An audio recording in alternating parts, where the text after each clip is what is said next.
The Eagles bring in Vic Fangio as their defensive coordinator after he does leave from the Miami Dolphins his first year and only year as defensive coordinator with them. And they also bring in Kellen Moore as their offensive coordinator as well.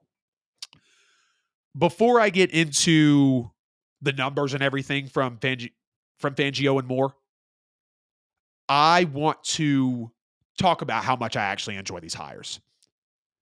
I think Vic Fangio is one of the best defensive minds in the NFL. A lot of his systems and schemes and his designs are very present in the NFL. Once I figured out that he parted ways with the Miami Dolphins, I truly thought he was going to be a very highly touted and sought after defensive coordinator. And I understand he wasn't the best in Denver. Not all coordinators are great head coaches. He clearly was not. But when he was with the Niners, when he was with the Bears, and when he was with the Dolphins recently, Vic Fangio made things happen. Vic Fangio is a very good defensive coordinator, and the Eagles should be ecstatic about this. He's going to bring some confusion for these other teams that are going to be going up against him. He's really going to be able to bring some versatility for this team as well. We know there's a couple of players with the Philadelphia Eagles that can and like to play multiple positions, and they've shown that they can do that. We know Vic Fangio comes in a lot of too high structures, too high safeties, shell coverages, a base 3-4 defensive front, some light boxes, modern defense. That is exactly what the Eagles need. Fangio's worked with Steve Sidwell, Dom Capers, Jim Mora, Rex Ryan, several other high-profile guys that are currently employed in the NFL. Two high shells look before the snap. That really gives him that flexibility and that structure in the secondary to be able to possibly slip in a different coverage, maybe mix up an assignment to confuse the offense, maybe dial in a pressure if he wants to.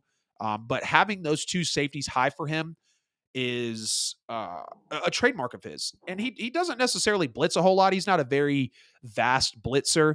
He'll usually give 4 rushers up on the line and then have his 7 back on passing downs in order to be able to really defend and even provide some of that versatility in case he maybe does want to bring a blitz, possibly have a safe pressure, as some people like to call it. Maybe employ some fire zones or some man coverage as well to press up against some of these teams.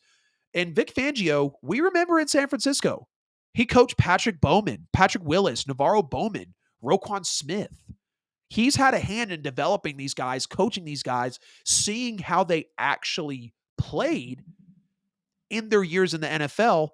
And now he's got a pretty solid linebacking core, I'd say, over in Philadelphia.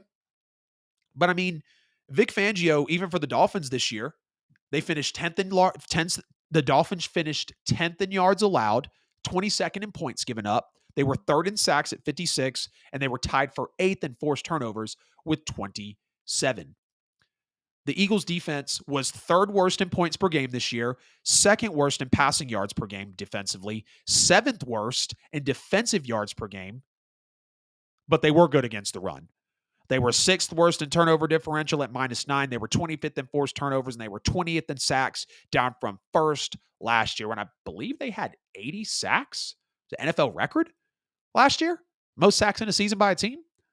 So I think Vic Fangio is a fantastic hire defensively. I really, really do. You go back and look at those Bears defenses. You go back and look at those Niners defenses.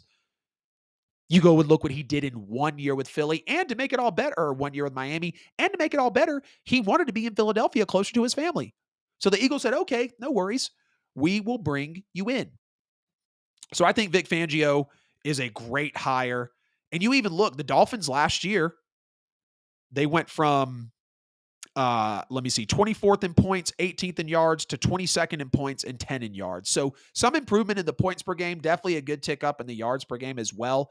And I think either way, even if it's just an incremental improvement, you can't get much worse than 3rd worst in points per game, 2nd worst in patch yards per game, 7th worst in defensive yards per game. And again, they were good against the run. They've got those guys like Jalen Carter.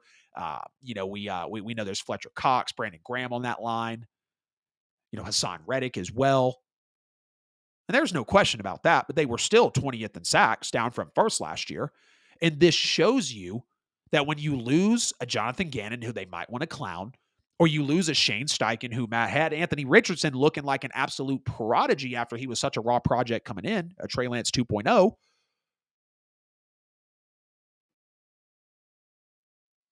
It's impressive that the Eagles were able to pull these hires off, honestly. I was trying to come up with the right word for it, but just downright, simply put, it was impressive.